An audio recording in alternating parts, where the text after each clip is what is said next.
Hi everybody, welcome back to Cast Book Nook. Today is September 1st, so beginning of a new month, end of an old month. So this is going to be my monthly wrap-up video for the month of August. I didn't do one for July, most because the reading at the end of July was really horrible. Like, horrible to the point of book hangover horrible.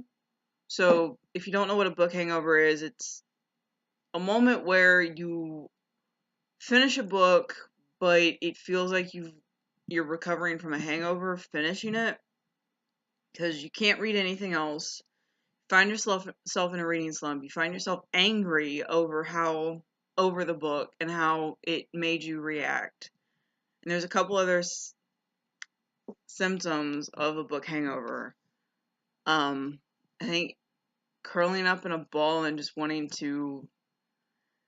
For those of you that have read Harry Potter and the Deathly Hallows, your reaction at the end of that book was probably a book hangover. I know for me it was. I didn't want to pick anything up. I couldn't believe it was over. It was finally done, complete, everything like that. So July had a lot of those books that just left me feeling emotionally drained, ready to throw things at a wall, all sorts of really negative emotions. So I didn't want to talk about them anymore. So I just kind of, July is glazed over. I don't know how else to move past it. But yeah, July was a really horrible reading month. August was August was a lot better. Let's just go with that. August was a lot better. And I kind of want to start with some of the books that I started the month off with in the 5-star, 4-star, 3-star things. So that's how we're going to do this. All right. Bookshop of Yesterday by Amy Meyerson. And I apologize, I'm in the kitchen today because there's not a lot of natural light. It's raining here. So I'm going to fade in and out, which you guys will probably enjoy a lot better. So, The Bookshop of Yesterday by Amy Meyerson. Great, really enjoyable novel about a young woman whose uncle passes away, but there's a twist. It always seems to be a twist. Her family's in California, she's on the East Coast in Philadelphia.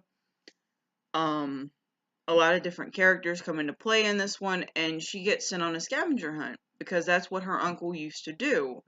Was he would put her on a scavenger hunt so that way he wouldn't give her the answer, but she would figure it out for herself. And the twist at the end of that book, I saw it coming from chapter 1, but the way that it was set up and done made this a 5-star read for me. Another 5-star read this month that I started at the beginning of the month was A Monster Calls by Patrick Ness. I talked about it in my weekly wrap-up video for the week of August 8th, which all of my weekly wrap-up videos are in the description box below. With A Monster Calls, you follow a 13-year-old boy named Connor who is about to lose someone very close to him. And a monster shows up and starts to tell him stories. And while he's telling him stories, they're discussing the stories and things like that. And the monster shows up every night at a certain time. Connor doesn't understand why the monster keeps showing up at that specific moment, but he does. So, the 4th story that the monster says that they're gonna talk about is Connor's truth in this situation. A lot of times when we are dealing with grief and we are about to lose someone very close to us, we don't want to talk about it. We don't want to talk about our feelings until after the fact. And having dealt with 2 of them, I've lost 2 moms, one at 13 and one at 27. So, yeah, it's not fun, and as a kid, you don't want to talk about it. Nobody wants to talk about it with you, so you're stuck with the grieving process all of your own, and sometimes you get to say goodbye, sometimes you don't. But when you do, there are certain truths that, especially for Connor, when he's dealing with, he seems to have grown up very quickly, and he's the only one there that truly understands what's going on, or thinks he does. So, yeah, it was very powerful. If you're looking for a book that's going to make you cry, and you're going to need the biggest hug after you read it, definitely check out Monster Calls. Moving on, because I'm going to cry. Unshakeable by Tony Robbins. I got to listen to the audiobook version of this. He's awesome. I know he's doing that whole I'm not your guru thing. You're great. I love it. It's awesome. And the stuff that they talk about in this book, as far as financial markets and things like that, is information that anybody can use. That's what this book is supposed to be about. Is it's information that anybody can use to play the stock markets. And I say play, but like, it's kind of what you're doing. You're gambling at this point. But you can make money off of it, and it's lucrative, and it's interesting, and just seeing how people do it kind of makes you want to do it if you can. Right now we can't, so I will probably get this book at a later point. Another book that's going to make you cry. And every morning the way home gets longer and longer. I listened to this. It's about an hour-long audiobook. Overdrive has it. So it's about a older man who has dementia. Is it dementia or Alzheimer's? It might be both. And every morning the way home gets longer and longer. So in his head, he talks about how going home to his grandson, who is also a person in his head, the way home keeps getting longer and longer because he can't always find the way home. And it's very sad and very accurate for those that have dealt with it. My dad, based on some of the medication that he's taken, especially metformin. If you're on metformin, public service announcement, please be careful. It does have some side effects of Alzheimer's and dementia. When my dad was on it, he had a good few hours in the morning that he was great. Afternoon, he was horrible. He kept forgetting things, kept forgetting where he was. And I talked to another coworker who was also on metformin, and we were talking about it. And he had the same issues. So it's not just a one person or a one-off. It's a real side effect. So public service announcement right there. But the grandfather in and every morning the road gets longer and longer, the way home gets longer and longer. His son has to deal with the dementia, and he doesn't really go. Mr. Backman doesn't really go into the full family. Like, it's not a full novel; it's a novella, but it's one of those novellas that it doesn't need to be a full book because it hits home right as it is. So, if you want another book that's gonna make you cry, definitely pick that up. And again, it's 78 pages in the print form and an hour and some change in audiobook form. Another book about death that was kind of that's funny. Finally one that's funny, right? The Afterlife of Holly Chase by Cynthia Hand. I'd never read her before, and it's about redemption. It's a redemption arc for Holly Chase, who becomes Haversham because she ends up with a group of people that is just very much into Charles Dickens' work. I want to say she ends up becoming Havendish. Yeah.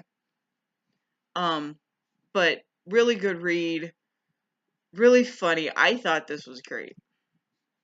And then controversial book that I thought was fantastic because I deal with this on a daily. Fat Girl on a Plane by Kelly Devos. I have been the fat girl on a plane. I refused to fly Southwest until this year because I knew that I was going to have to get a second seat because I was that big.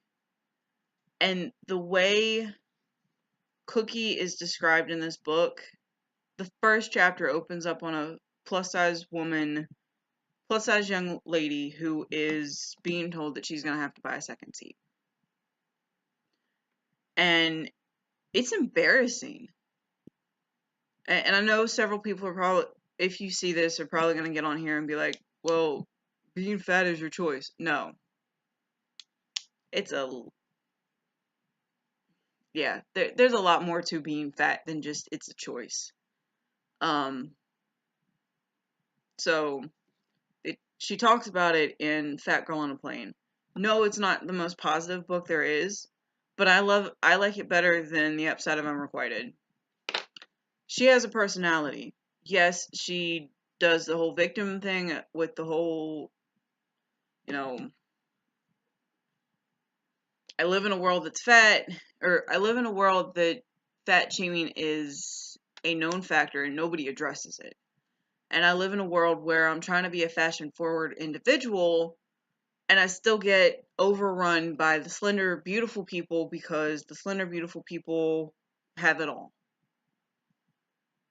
Doesn't that sound like basic society right now? And wouldn't you rather read something that you can relate to than the fantasy version of, well, I'm fat and I'm going to have an attitude and I'm an American and blah, blah, blah.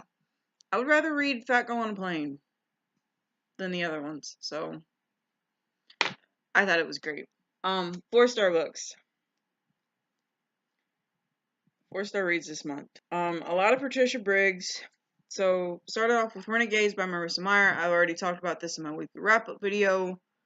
Hunted by Meagan Spooner, which Beauty and the Beast retelling, which I think I also talked about in my weekly wrap-up video last time. Kitty Goes to Washington, same thing. Matchmaking for Beginners by Maddie Dawson. Super cute. I really enjoyed it. It's all about timing and sparks and things like that. So if you're into contemporary, definitely check this one out. I thought it was really good. And it's not new adult, young adult contemporary. It's actual like adult contemporary. I think the main character is 27, 28. Kitty Takes a Holiday by Carrie Vaughn. I haven't talked about this one yet. But I will talk about this in my weekly wrap-up video for this week. Like I said, a lot of Patricia Breaks. Hunting Ground, Fair Game,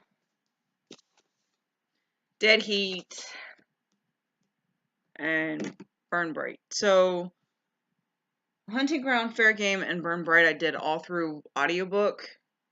And then Dead Heat I did in physical form. Again, all of these I talk about on my weekly wrap-up videos because I finished these earlier this month. I also talk about How to Walk Away by Catherine Center in my physical wrap-up, in my weekly wrap-up video. Yeah, if you want to hear my thoughts on this one, go check out my weekly wrap-up video for August 5th. Really enjoyed this book, though. Still Me by Jojo Moyes. And I want to say that's all of my 4-star reads. Yes. Oh, sorry, 2 more. Scythe by Neil Shusterman, which I will talk about this week, tomorrow in my weekly wrap-up video.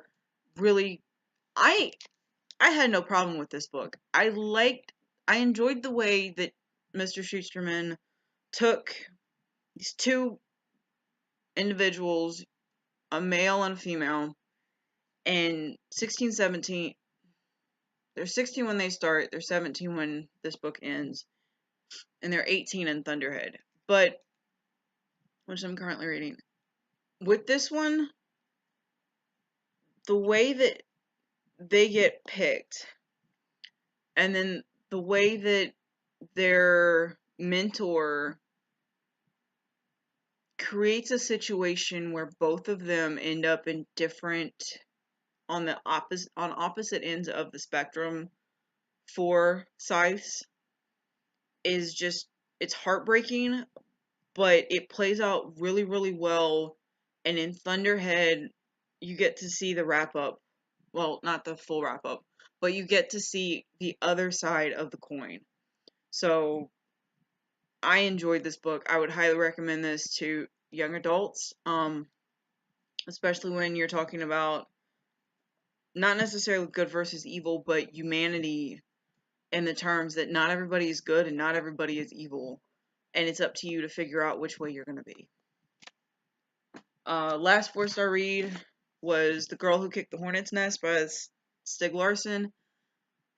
I talked about this in my weekly wrap-up video for August 5th. Really enjoyed this one. Will not be continuing with the new books though, because this one I felt completed the trilogy, so there's that. 3-star reads. And there's only 6 of these, so I promise I'll go kind of quickly. 3-star reads. We have I Am Princess X by Sherry Priest. I think I talked about this last week. It was meh to me. Lost Voices by Sarah Porta, again, another kind of meh. I'm probably not going to continue series. The Shape of Water, not sure how you say his name, but talked about this one too. Not necessarily all that great. Turtles All the Way Down by John Green. Kind of disappointed. I just gotta say, I'm kind of disappointed with this one. I also talked about this too. Animal Farm by George Orwell. I talk about this one in my August 5th wrap up. And then Game of Thrones by George R.R. Martin. I think because I have seen the TV show, this was only a 3-star for me. So with that, those are all the books I'm going to talk about. I hope you guys had a great reading month in August. I'm looking forward to a great reading month in September. It's already off to a great start. I'm going to go read Thunderhead, and I'll let you guys know what I thought about it tomorrow. Bye, guys!